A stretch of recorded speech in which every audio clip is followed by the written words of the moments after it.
For more information about our network and to check out additional show hosts and topics of interest, please visit voiceamericabusiness.com. The Voice America Talk Radio Network is the worldwide leader in live Internet talk radio. Visit voiceamerica.com. The views and ideas expressed on the following program are strictly those of the hosts or guests and do not necessarily reflect the views and ideas held by the Voice America Talk Radio Network, its staff, and management.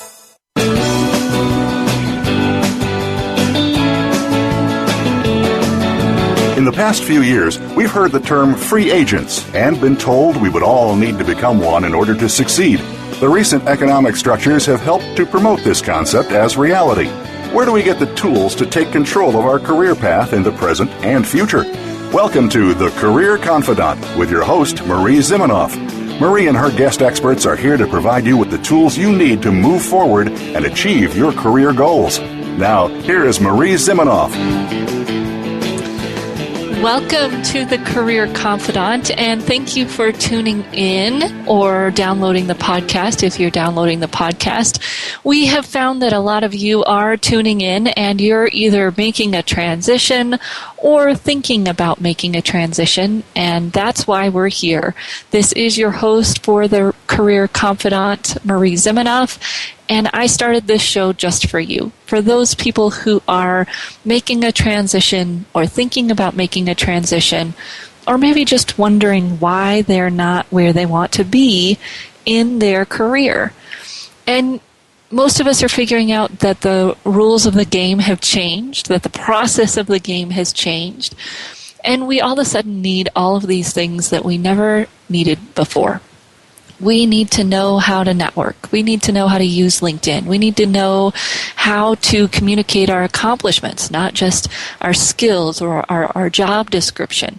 And so each week I'm here sharing my experience helping thousands of professionals advance their careers, and I bring in industry leaders to help you have this intelligence that you need to move forward, right? To provide you with the resources and tools that you need to move your own career forward. So if you'd like the opportunity to ask a question about career change, job search, career advancement, or leadership, I'm happy to answer those questions. You can either call in live at 866-472-5790, or as most of you have been doing, you can email me at Marie, M-A-R-I-E, at astrategicadvantage.com, astrategicadvantage.com with your questions. So I think if you listened last week, I promised you that today we were going to have Gayla Jackson talking about millennial career development, and that has been moved. I apologize. We are now going to be talking with her next week. Let me make sure that that's right. Yeah, we will be talking with Gayla next week, so we're going to be excited to be talking about millennial careers next week. So today I wanted to talk about another hot topic that I'm seeing going around a lot in the career world, which is LinkedIn. And I kind of thought LinkedIn was old news, right? We had Viveka von Rosen on the show in April, and she talked about LinkedIn. She talked about how to use it. She talked about some of the functionalities, and you can go back and pull up that show if you want that information. It was actually February 3rd. February 3rd, if you want to go back and listen to her overview. Today I want to talk specifically about your profile. It's a little bit different than a resume, and that's why we're going to talk about it a little bit today. And it's even been a while since we talked about resumes, so let's talk about your LinkedIn profile. And I want to start by talking about some of the must-haves, some of the less negotiable, less you could or you couldn't, but really you should. And that is, number one, have a profile. Have a profile on LinkedIn. If you want to do business in the U.S., if you want to grow your career in the U.S., or if you want to get a job in the U.S., you need to be on LinkedIn. There are very few exceptions. Some career fields where people aren't really looking on LinkedIn, right? If you're a blue-collar welder, HVAC person, maybe not. Even then, it may be an edge for you. And if you're in any kind of what they might consider white-collar or professional job, you're hurting yourself by not being there. Now, I know that there's privacy issues and leaked passwords, and that could happen anywhere, right? Those cons could happen if you use your credit card at Home Depot or Target, right? Though that privacy issue on LinkedIn is a lot less than it is anywhere else. You have control over what people see. They're only seeing your employers, and you can even take off some of that stuff if you want to. You don't have to say the location of that employer. It's really just about your work and who you are as a professional. It doesn't need to be that personal, and there's ways to hide most of your contact information, if not all. It's just a platform for you to get seen. And why is that important? Well, 98% was the last number in the last poll by JobVite. 98% of recruiters are using LinkedIn to source candidates. 98%. Now you might say, oh, but not all hiring managers are using it. You're probably right, not all. I would guess that it's much over 50%. It's an easy way to source. And LinkedIn has made it even easier by partnering with some software that a recruiter can buy. And this could be an internal recruiter to a company, just as it could be an external or contract recruiter. And they can analyze job seeker profiles against job descriptions. So they upload a job description, type a few keys in their keyboard, and bam, they have a printout of all of the LinkedIn profiles that match that job description that they're looking for. It makes it easy for them, right? LinkedIn did a great job of doing that so that they could get some of the recruiting money that's going on out there. And you are missing out if you're not on LinkedIn, plain and simple. Now, I was kind of specific about the U.S. because if you are job searching internationally, there are other platforms that recruiters might be using in your area. And still, LinkedIn worldwide is big and is very easy for recruiters. So I would have a profile there as well. So if you're going to have a profile, you need a picture. It's a must for me. It's a must. And, people don't like it when I say this, but if you don't have a picture up there, I assume that you're old, right? Or something's wrong that you don't want me to see your picture.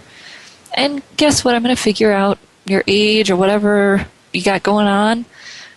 Anyway, all that not having a picture does is honestly get you screened out at the very beginning, unless you got something on there that recruiter just has to see. It's not that they're using it to judge, right? Because a trained HR person recruiter knows that they can't do that. It's that they are using it because they hire a person. It is subconscious that if you don't have a picture, I don't trust you. If you don't have a picture, I don't know if your profile is real. And if you don't have a picture, I just have a harder time relating and connecting to you. Guess what? Because you don't have a picture. So find one that you can use. I like a recent one because that also doesn't work for me. If you look 30 and then I bring you in for the interview and you're 60, it's probably not going to do you a whole lot of good. Get a photo on there, a recent one. Doesn't have to be a professional one where you look good and I can see your face, and I prefer that you're not trying to look sexy unless your job description requires that in some reason. I think that was a fad that maybe finally over on LinkedIn. just something that shows me your face, is somewhat professional, and is you. Genuinely you. Must have that photo. Second must, and we're going to go through this one in a little bit more depth, but at a minimum, I need some content. I'd prefer to have content in the most recent experience entry and the summary section, if not more than that. Why content?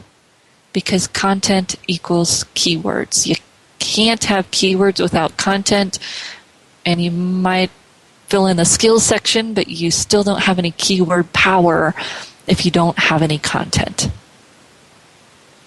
We're going to talk more about what that content might look like here after the break. Next thing you need is recommendations. Recommendations are tricky, right? Who do you ask? Ask people that you would ask in person. Please don't send out the blanket request for recommendations. Would you do that? You wouldn't do that in person. Walk up to someone you've just met or don't even know and ask for a recommendation. People do it all the time through LinkedIn because that's how the system sets it up for you. No. Ask individuals that you would ask for a recommendation letter to provide that recommendation on LinkedIn. You might get some no's because some companies have limited their leaders from doing those. Do what you can, ask who you can, and get some recommendations. Now, I'm not a fan of you got to have this huge number. It's more about that you have at least some, because that does factor into your ability to come up in search results. And that's why we've got a profile, especially if we're trying to advance our career, get business, or get a job. And so if you want to get found, we need a few recommendations. Last one, connections.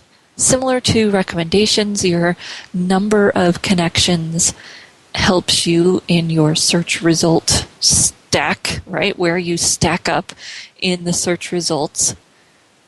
This is a philosophy, right, around how you want to build your connections, and there's no right or wrong, right? Some people are a lion, LinkedIn open networker, which means they'll connect with anyone. They're open. That's fine for them. Some people will only connect to people that they really, really know. Great for them. Might be harder to build those numbers, and you can still get something. You can still build your network that way and get some connections going. I tend to be more in the middle, right? And my general rule is if I would exchange a business card with you at an event, then I'll exchange or connect on LinkedIn. I'm a little bit careful if I have someone that asks me to connect that I don't know if they're real or trying to scam or spam or whatever. I'll send them an email first, and you can do that. You can reply without accepting. But it's mostly that you need some connections to validate your profile and to help you come up in the search results. So when we come back here, we're going to talk a little bit more about content, and specifically starting with the summary and what the heck goes into that, right? So we'll be back in just a few minutes, and we're going to keep talking about your LinkedIn profile and its importance in moving your career forward.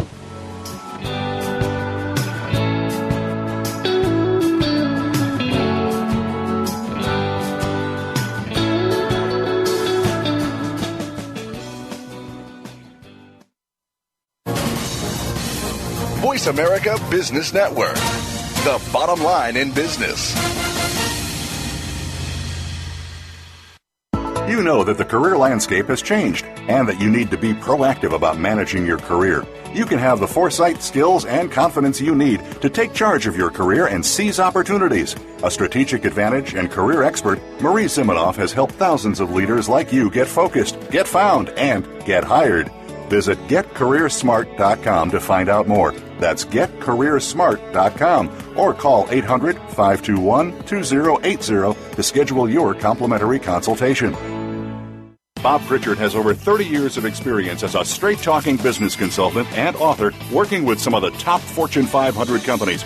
Now he's come to the Voice America Business Channel to help you and your business. Tune in to the Bob Pritchard Radio Show for information about starting and successfully running a profitable business. From the movers and shakers to great marketing screw-ups, you can't afford to miss a single edition of the Bob Pritchard Radio Show. Tuesdays at 5 p.m. Pacific, 8 p.m. Eastern on Voice America Business.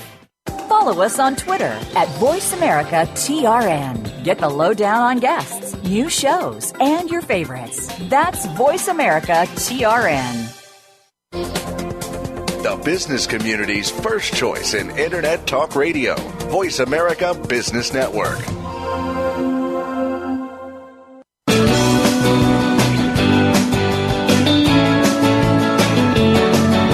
You are tuned in to The Career Confidante with Marie Zimenoff. If you have a question or comment for Marie or her guest today, please call 1-866-472-5790. That's 1-866-472-5790. You may also send an email to marie@astrategicadvantage.com. Now, back to The Career Confidante. Welcome back to The Career Confidante, and tonight we are talking about LinkedIn profiles, and we're going to talk a little bit about how they're different from your resume. We went through some of the musts, right? Some of the basics. 1, you need a profile. 2, it needs a photo. I argue with one of my recruiter friends about this all the time, and I know that he hires people, and it's okay no matter what your picture looks like. It's you. It's okay. 3, you need some content. Need some content that will help you get keywords. That's the whole name of the game to getting found, right? Search engine optimization for your profile. It's what it's all about online. And we're going to talk a little bit more about that because obviously it's more than keywords. 4, you need some recommendations, at least a couple, just to help validate that profile and help improve your level within the search rankings. 5, you need some connections. Again, validating that profile, letting me see that you're real, that you have some connections, and helps your rankings in the search results. And helps you do the things that LinkedIn is really meant to help you do, because it's really a tool more than anything else, and we'll talk more about that towards the end of the show too. So, content.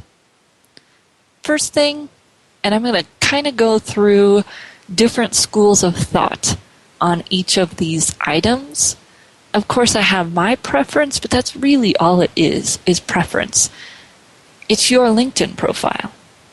And it's the most personal thing that I work with people on. And I walk them through, here are the options. Here's the schools of thought. Tell me what you like, what don't you like. I'll give you some advice. But really, it's what you want your profile to be.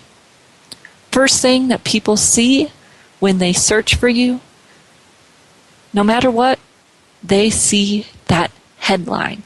The headline is right under your name if you're looking at your profile and you're getting in to edit it, right? Profile, edit profile, right under your name, that is your headline. Now you have 120 characters here, which is actually kind of a lot.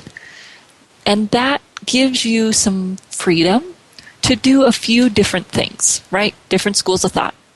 One school of thought, clear, simple, clear. Clear, simple, clear.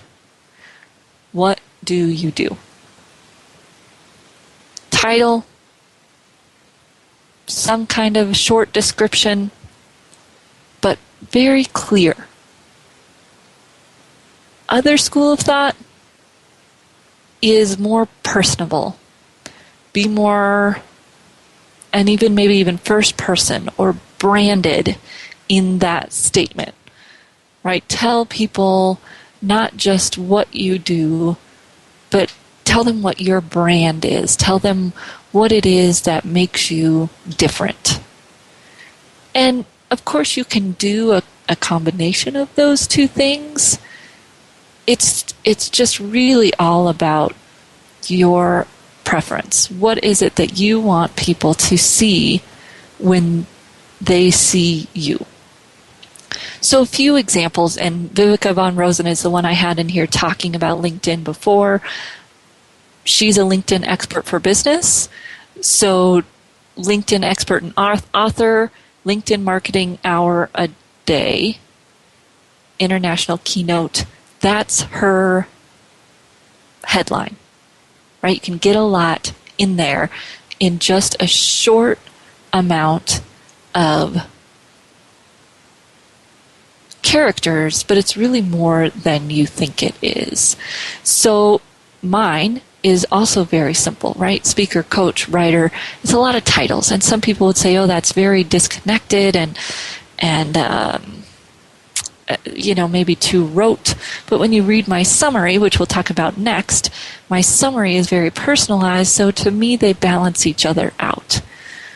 You've also got people that will be more creative with their LinkedIn headlines. And they might say something like bringing new marketing to the masses, or colorful displays for you, or something that's a little bit more obtuse. Again, might get some people to look at your profile, but it might also get passed over if it's not clear enough. So feel free to get creative, to try a few out, to see what people say when they look at yours, to see what pops up when you look at your own, right? Does it say what you want it to say? The one thing that I'd steer away from is leading with seeking opportunities, right? If you're going to put that in your headline, which you have space to do, I would put it at the end. So, senior human resource leader and generalist with a passion for maximizing employee potential, ISO new opportunity, right? In search of new opportunity. Works well for me because it's at the end. And this profile also has kind of that combination of some titles, but that passion for maximizing employee potential. It's a little bit of blend of something branded and something clear. It's good. It's a good one. So one of the other schools of thought is putting in your current title. So president at New Media Marketing. That's perfectly fine if that's how you want your target audience to see you on LinkedIn. If you're currently employed, that might be a great way to use the headline section. If you run your own business, that might be a great way to use the headline section. If you're job seeking, probably not the best use of that 120 characters. So that's your headline. 120 characters, including spaces and dashes and any of those things. Play around with it, see what you like, but know that that's the first thing that people see when they look at your profile. So let's move into talking about the summary here a little bit before we go to break. The summary is 2,000 characters right there at the very top of your profile. And I would say that no matter what you're using LinkedIn for, that summary is a space you want to use.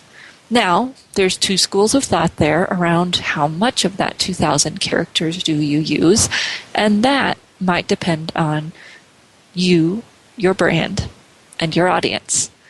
Right? I have a colleague who's a resume writer.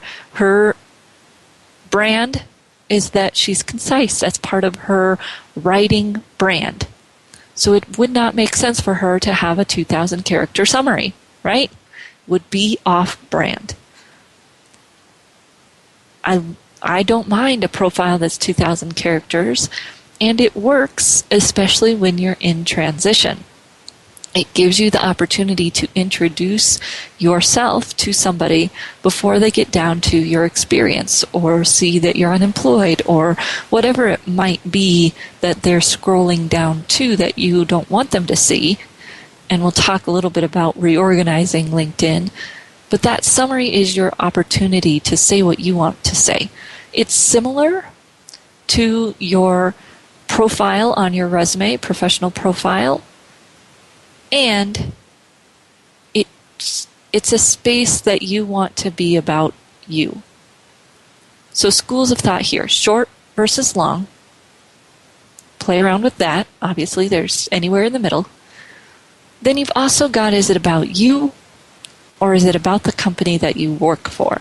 And I would say that this is a harder thing for people to decide.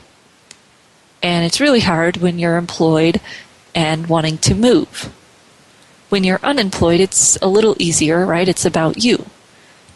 Although I would still be careful with that.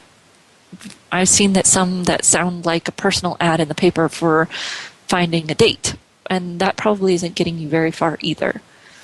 So if you're an openly job seeker, right, you're openly job seeking, there's probably 4 questions that you want to answer. Who are you, right, as a professional? What makes you tick? What do you do? And you can answer these in whatever order you like. Who are you? What do you do? How are you the solution to a problem? And you can demonstrate how you've been the solution in a past in that section. Whatever it is that you want to do to show me that you're the solution to the employer's problem in your line of work. And then how can people get a hold of you, or some kind of call to action if you're openly job seeking. You got to be a little careful there because I don't want it to sound desperate. And I do want it to be that easy and quick for someone to have your contact information. They don't have to scroll all the way to the bottom to see it, or be connected to you and be able to have that tab. And you can decide what contact information, right? Maybe a junk email that you set up. And you can set it up so that it's not as easy to be found by the web crawlers, right? Put @ in parentheses, put spaces in there, do whatever is going to help protect you. And that call to action is very helpful if you're openly job seeking, right? It's just like marketing piece. It tells people how to get a hold of you when you've walked them through that they should, right? Who you are, what you do, how you're the solution to the problem, and that call to action or contact information. So if you're openly job seeking, that structure for your profile can work really well. When you are what Jared Reddick was on the show a few weeks ago, and he called it stealth job seeking, right, where you're currently employed and you don't want your employer to know that you're looking, then the profile is going to be a little bit more about the company and a little bit less, obviously, about you. So it might weave in part of that company story with your philosophy or how you added value, what you've done to help the company succeed, and tying it back to the company so that you're creating this picture of kind of a company person, if you will, and that's great. You're also building your own brand. You've got the keywords in there that are important to you. You're talking about your personal successes within the realm of that company that you're at now. But then you've got all the other experience sections where you can tell more about what you've done. And we're going to get into more of those experience sections when we come back. So there's also 2 schools of thought on third person or first person. A lot of this also has to do with your brand and how you want to come across. And first person has been shown to get more reads. I, me, my. You want to be careful with it. I don't want your profile filled with those things, just like we do in a cover letter, right? You can do some things to minimize those words, but that's the voice. If you're going to third person, so Marie Zimenoff does this, Marie does that, it's going to make you sound more formal, removed, not as accessible. And that might be what you need to do for your brand or to align with the company's brand. But just be aware when you're making that decision that either is an option. First person might have some more benefit for you, and third person can be more aligned with your brand if that's the direction you want to go.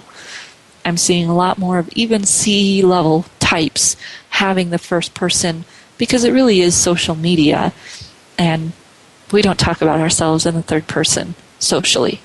So we'll be right back in just a few minutes. We're going to talk more about the experience sections and go through some of the tools that you might not be using on LinkedIn. So we'll be right back in just a few minutes.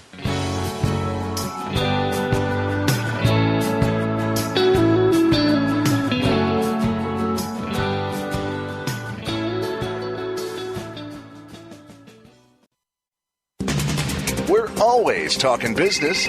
Talk to an expert. Call now toll free 866-472-5790. That's 866-472-5790. Voice America Business Network. You know that the career landscape has changed and that you need to be proactive about managing your career. You can have the foresight, skills, and confidence you need to take charge of your career and seize opportunities. A strategic advantage and career expert, Marie Zimenoff has helped thousands of leaders like you get focused, get found, and get hired. Visit getcareersmart.com to find out more. That's getcareersmart.com or call 800-521-2080 to schedule your complimentary consultation. Workplaces are only as strong as their teams. Teams are only as strong as their individual members. Are you seeking a better way to take your business to a higher level? We're here to help. Listen for Leading with Social Emotional Intelligence, Building Trust Through Intentionality and Vulnerability with host Glenn Harris. Together, we'll explore the 5 key behaviors of a cohesive team and other concepts designed to keep your team working smarter. Tune in every Tuesday at 4 p.m. Pacific Time, 7 p.m. Eastern on Voice America Business. Are you a business innovator or are you just sitting on the sidelines? Tune in every week for Coffee Break with Game Changers, presented by SAP. Host Bonnie D. Graham talks to a cross-section of the movers and shakers who are leading by example. They will share best practices and innovative ideas to keep you thinking and moving along with the best. Join us for Coffee Break with Game Changers, presented by SAP, Wednesday mornings at 11 a.m. Eastern Time, 8 a.m. Pacific Time on the Voice America Business Channel. When it comes to business, you'll find the experts here. Voice America Business Network.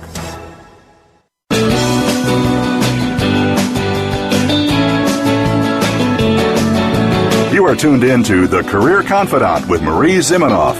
If you have a question or comment for Marie or her guest today, please call 1-866-472-5790. That's 1-866-472-5790. You may also send an email to marie@astrategicadvantage.com. Now, back to The Career Confidant. Welcome back to The Career Confidant, and today we are talking about LinkedIn profiles. And we just got done talking about the summary section and what goes into the summary section and how that's different if you're job seeking openly versus employed but maybe looking. And I would say that that same kind of structure of employed but maybe looking could work for you if you run a business, right? You see a lot of business profiles where the summary is, it's still too much about the business, right? LinkedIn is about you. And although I may be interested in your business, really I'm going to do business with you, especially if it's any kind of B2C business, insurance, financial sales, whatever it might be. And so that idea of talking about the company, but then about you, your philosophy and your success, and then maybe tying it back into the company can work really well if you're in your own business. And I do business with you, right? And even at a bigger level, we're starting to see that as your buyers become younger, they're researching businesses almost as a B2C person would. That if you're a big business and you want to do business with another company, that buyer or person making that decision may have a different way of researching you, of deciding if they're going to do business with you than you're used to. And if they're younger, it may be more like the traditional B2C process where the person on the other end and the people behind the company are playing in more to that decision than they used to, although I might question that was ever the case. So thinking about your summary, and you've got it up there, you've decided how long you want it to be, you've decided if you want to do first or third person, and you've decided the balance that you want to take between talking about yourself or talking about the company you work for or your company. It's really still different than your resume because it's about you and it needs to sound genuine. Right? Copying and pasting things from your resume, like the old cliche, results-oriented sales professional, really aren't going to fly on LinkedIn. You need a story. You need something that is relatable about you. And this is often where the challenge comes for people, right? How do you write that way about yourself? It's challenging. I would get some help from family or friends, coworkers, and or obviously a professional to think about how you want to tell your story, because that's really what LinkedIn is all about. And if you're telling the story more related to your company because you're still employed, it still needs to be a story. It's not just facts. It's not a trail of facts, right? The summary section is your story. It's SS, summary, story, right? Got it. Okay. So the experience section is where we can put more of the facts, or you could take a story approach there. Again, if I've already got your resume, what more can LinkedIn tell me? Or if I'm just seeing you on LinkedIn first, which is probably more likely, what do you really want me to know about you? And how can you keep me reading in a world where people are not reading, right? People don't read anything, unfortunately, anymore. It's just how our brains have become reprogrammed, no matter what age you are.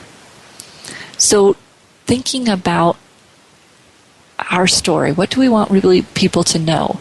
The experience sections also get a little trickier because you only have 1,500 characters, and that sounds like a lot until you try to shove 10 years of work history into one experience entry. And I would be careful of putting too many experience entries for any one company, because the picture of that is going to be that you hop around. People aren't going to pay attention to that it's the same company, different title. So we need to be careful about how we position that, and we only get 1,500 characters. So in that experience section, you might pull some of the key accomplishments from a resume, rework them a little bit, and put them on the LinkedIn profile. That can work.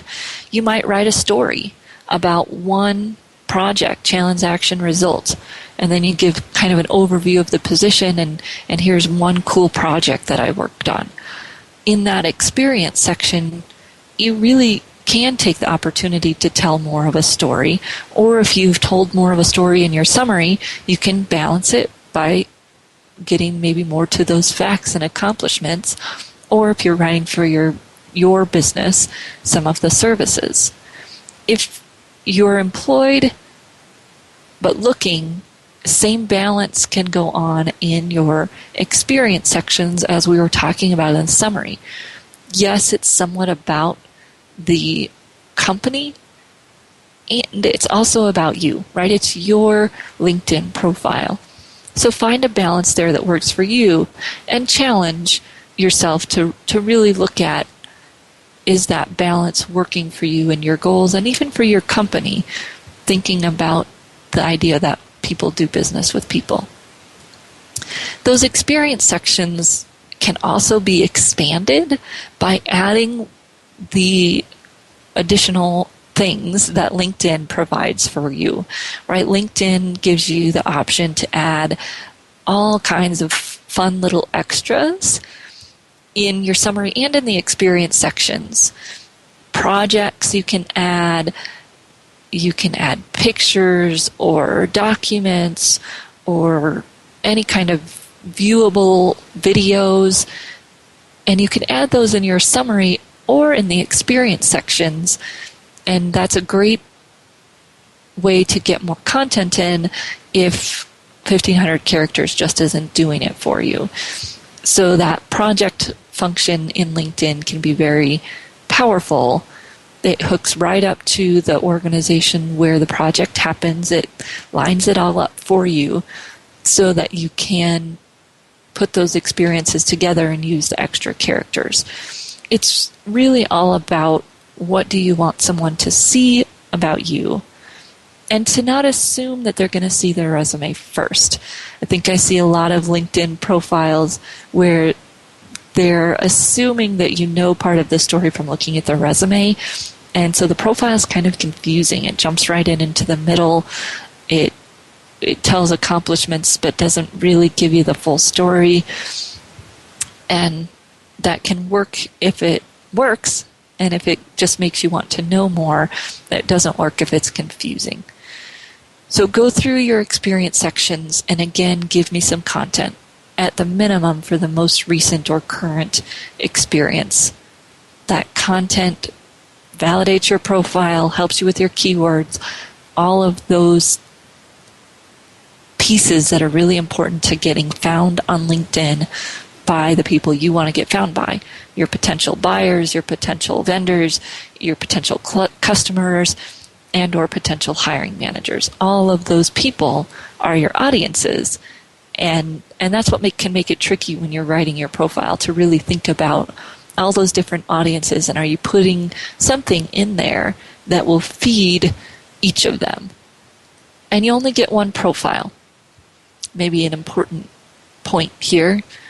You only get one. If you've got two, I'm going to find them, especially if I'm a recruiter or maybe even a consumer, a B2B consumer.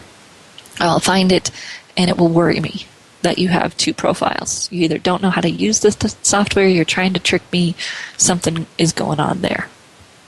So when we're thinking about LinkedIn, it's really about story because it's social. It's about you because it's social. And we've got to balance all those different audiences because it's social and it's public and it's out there. And when you're putting together your profile, it's really first kind of going back to the beginning of what's your goal, who's your audience, and what do you want them to know about you? So what's your goal of creating a profile or improving your profile? Who's your key audience or key audiences? And what do they really need to know about you? You might add in there what makes you different, especially if you're trying to position yourself against other candidates or position yourself against other businesses. What makes you different? And those pieces, the answers to those questions, create the framework for your summary and for your experience sections. And they'll help you figure out how that content needs to be a little bit different than what's in your resume. The general message there is that it does need to be different than what's in your resume, more accessible, more social, more story, and something that complements the resume but doesn't duplicate it. So we'll be back in just a few minutes, and we're going to go through some of the features of LinkedIn that you might not be using and some key things that you should be thinking about, especially if you are currently employed and trying to use LinkedIn to build your career or even to build your business. So we'll be back in just a few minutes and finish up here talking about LinkedIn.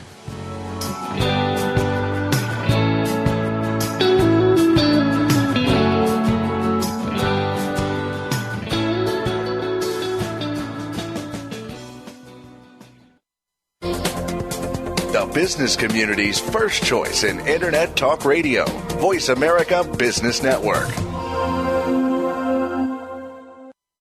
you know that the career landscape has changed and that you need to be proactive about managing your career.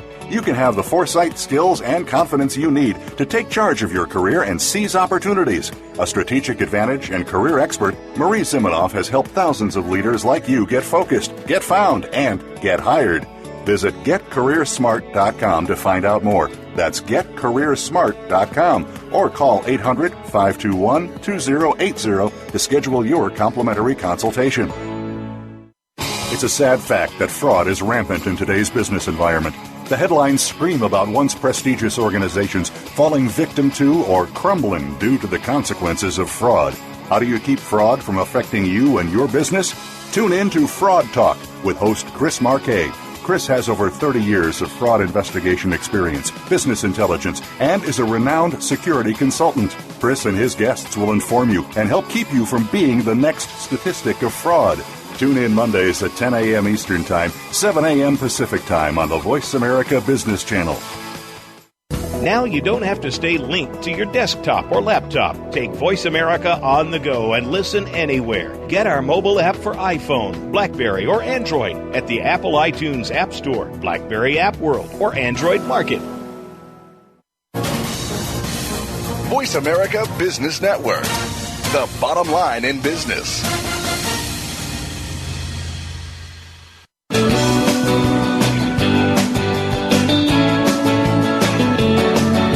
You are tuned in to The Career Confidant with Marie Zimenoff. If you have a question or comment for Marie or her guest today, please call 1-866-472-5790. That's 1-866-472-5790. You may also send an email to marie@astrategicadvantage.com. Now, back to The Career Confidant. Welcome back to the Career Confidant, and today we are talking about LinkedIn. So we've gone through some of the must-haves. We went through the headline and the summary and your different options of putting something there. And then we've gone through some of the experience sections and the content there and how it might be different than your resume, simply maybe because of the limitations of characters, but also because it's out there, it's social, and it needs to complement your resume, not duplicate it. So here's some things to chew on. One, you can enter especially degrees, so a BS, Bachelor of Science, Master of Science, whatever that might be, without dates. So if you're not putting a date on your resume for whatever reason that you've decided that is a good idea for you, you don't have to put it on LinkedIn. Second thing is that LinkedIn is a great platform for you to build out content. It's a great platform to post videos, to post, to put up JPEGs, or if you've got a white paper, upload that white paper. There's a lot of great things that you can do there.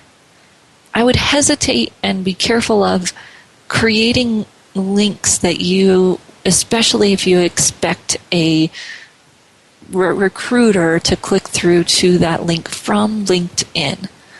The links are hard to see now in LinkedIn, so if you want them to click through to it, it better be in your summary, not just in your websites. You can add a website in your profile, but nobody's going to see it. They're buried.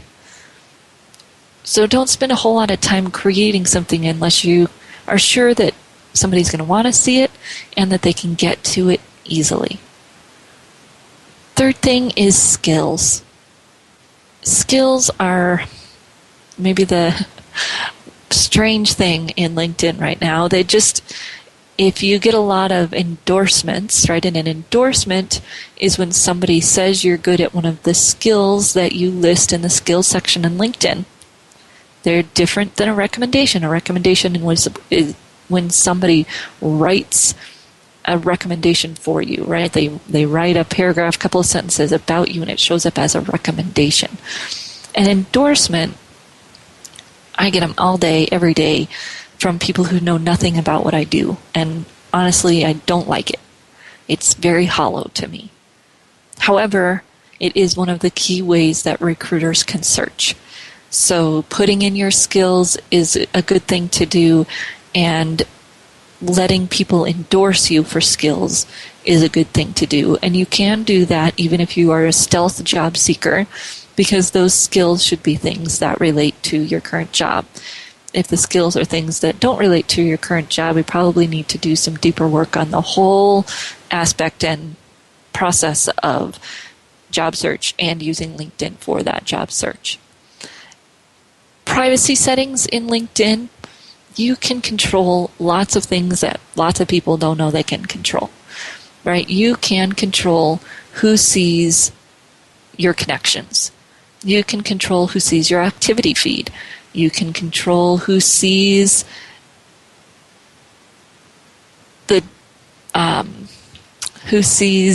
when you connect with somebody. You can control all of those things on LinkedIn. You can control what people see when you look at their profile. So go into the settings in LinkedIn, look deep, get a book, watch a webinar. Especially if you're stealth job seeking, you might want to shut a lot of that stuff off. If you are openly job seeking, you might have to push yourself to leave a little bit more of it open than you're used to, especially if you've got some of those privacy concerns. Because if you shut down your LinkedIn profile and close it all off, it's not doing you any good to be on there. So there might be some areas where you could let people see a few things that would be beneficial to you and not harmful. So go in, look at all the settings, who's looking at your activity, who can see your public profile. That public profile is a big one. What do people see when you look at their profile? Can people see your connections? Are you accepting invitations from people outside of your network or outside of, especially, obviously, your current network? All of those pieces will make a big difference in how you can use LinkedIn in your search or in your business based on where you have that privacy set. If you're open and you let anybody connect to you, guess what? Lots of people will, and some of them will be scams. It's just the way it's going to happen. And you can do some things to notice when it's a scam. You know, I get those send money to Africa, blah, blah, blah, when I reply to people, and I disconnect from that person. It's going to be okay. The other thing, and I've talked about this briefly before, but I'll leave you on this, kind of my pet peeves on LinkedIn, sending the message that pops up as the default when you're connecting with someone. I'd like to add you to my network on LinkedIn. Great. Why? Who are you? How do you know me? How do you want to know me? Why do you think we should connect? Please give me something. You have, I think, 120 words or 100 words in that section. Don't make me go look at who you are, especially if you want me to connect with you to help you find a job, or you want a recruiter to connect with you to help you find a job.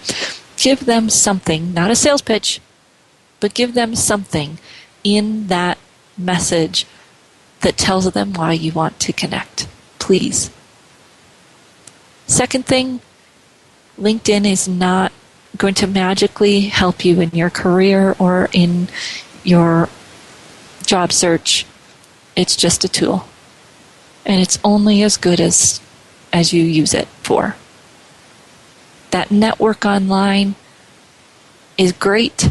You got to make it more than that. You got to connect with people, figure out a way to actually turn that online network into a connection.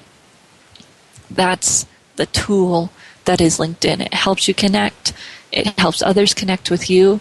But if you don't take it any further than that, you don't take it any deeper than that, you don't communicate with people, it's not going to do anything for you. Now, if you've built your LinkedIn profile to really position yourself as an expert, and Jared and I were talking about that a few weeks ago, great. You might get found by recruiters. Awesome. treat every one of those contacts as a relationship too. Help them. Maybe you're not looking right now. Help them. Figure out a way to give value on LinkedIn so that you can get value when you need it. And it's always easier to build those when you don't need it. So we are going to be right here next week talking to Gayla about millennial career transition, millennial career development. And thank you so much for listening today. And if you ever want to get a hold of me, you can reach out to me at Marie, M-A-R-I-E, at astrategicadvantage.com. And I look forward to seeing you right back here on the Career Confidant next week.